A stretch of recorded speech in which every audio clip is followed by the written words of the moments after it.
Again, I'm back with you for the second part of our study in the book of Genesis. And like I was saying before, in the book of Genesis, we found from our previous conclusion just a little while ago, we found out that God always uses prophet to declare things that are to come to pass, in order for people to realize that this is God's work. This is what God's doings. So here we want to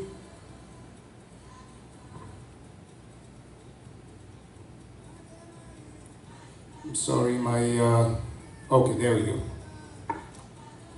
Okay, we're going to give you a verse where you can consult the Bible by yourself, because I don't like to give my own words. And in fact, everything I'm teaching here, everything that I'm going through here is coming from the Bible. And if I'm going to mention something that's not in the Bible, usually I would point it out. I would say, well, this is not from the Bible. This is what the theologians believe. This is what's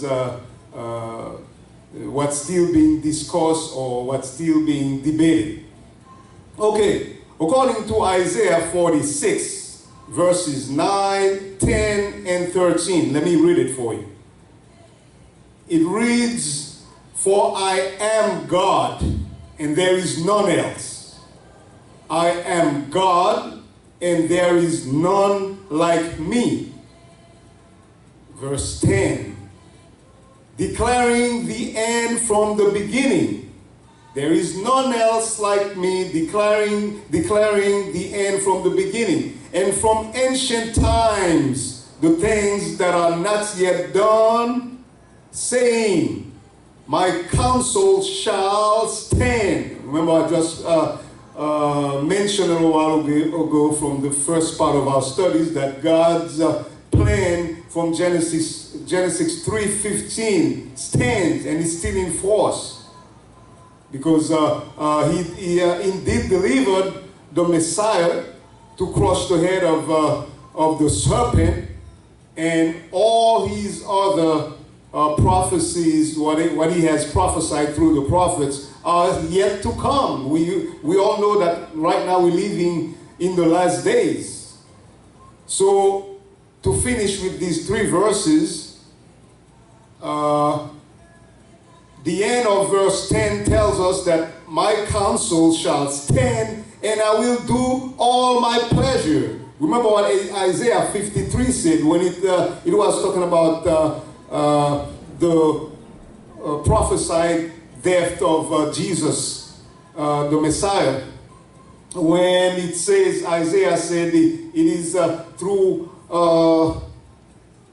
his stripes we are healed. And he went further and said all that pleased God.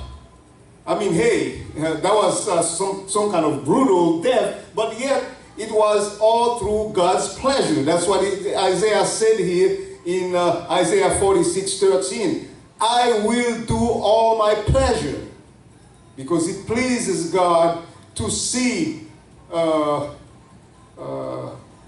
that Jesus was indeed obedient to death. And that's what Abraham got favor from God, because Abraham obedience was, Abraham passed all the tests. I'm not saying he was not human. He was indeed human, but his obedience was in faith. He's the father in faith, as a matter of fact. And verse 13, I'm still reading from Isaiah 46. Verse 13 says, "My salvation shall not tarry, and I will place salvation in Zion for Israel, my glory."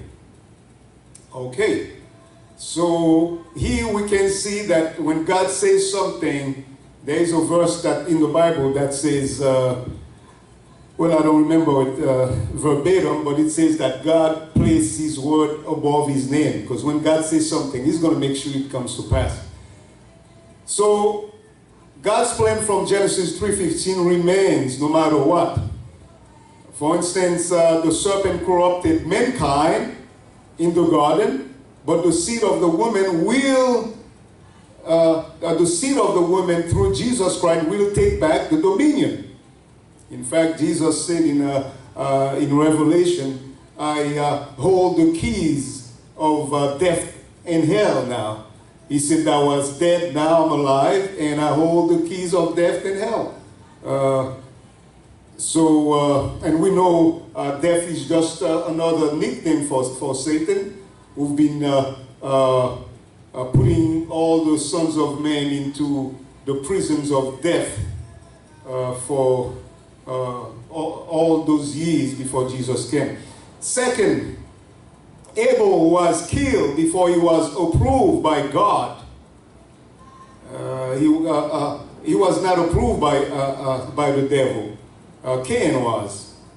So what happened? God appointed another one, Seth. If you look in Genesis 4:25, where Eve said that God has given me another son to replace Abel that Cain has slaughtered.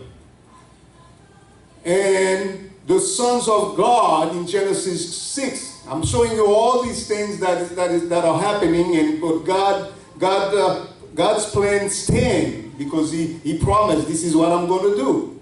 So that's why I just mentioned before at the conclusion of the previous part of the previous study, where God had already proclaimed the end from the beginning. And that's why I mentioned that at the beginning of this second part. So no matter what is happening, now in Genesis 6, the sons of God corrupted all mankind except for Noah. So what happened? God wiped them out. That's in Genesis 6. You can read it for yourself. And at last, Nimrod. Right after that, Nimrod started again, according to some theologians. See, that's what I mean when I said that if something cannot be read verbatim in the Bible, I would tell you exactly how it is said. Because Nimrod, of course, we all know that all these stories in the Bible about Nimrod in the building the Tower of Babel, which means confusion. So of course God confused their language and divided the kingdoms and dispersed them throughout the earth, because there was a rebellion against God, just like what started in heaven, what happened also in the garden. What happened in Genesis 6. And also Nimrod, according to the theologian, Nimrod, they said the word where they mentioned that Nimrod was a man of renown, like they dissected and they study the words, they deciphered those words and realized that, wait a minute, Nimrod was not a man of renown before. In other words, he was not a giant before, because those were the men of renown that the Bible spoke in Genesis 6. So something that Nimrod did, some kind of a treaty or something he did, he probably get involved himself with the sons of God. But a lot of the theologians would debate passionately that Nimrod started to become a giant.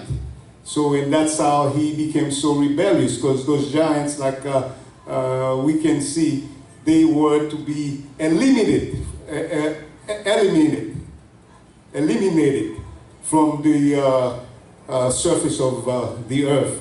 So God eliminated all of them through the waters of the flood.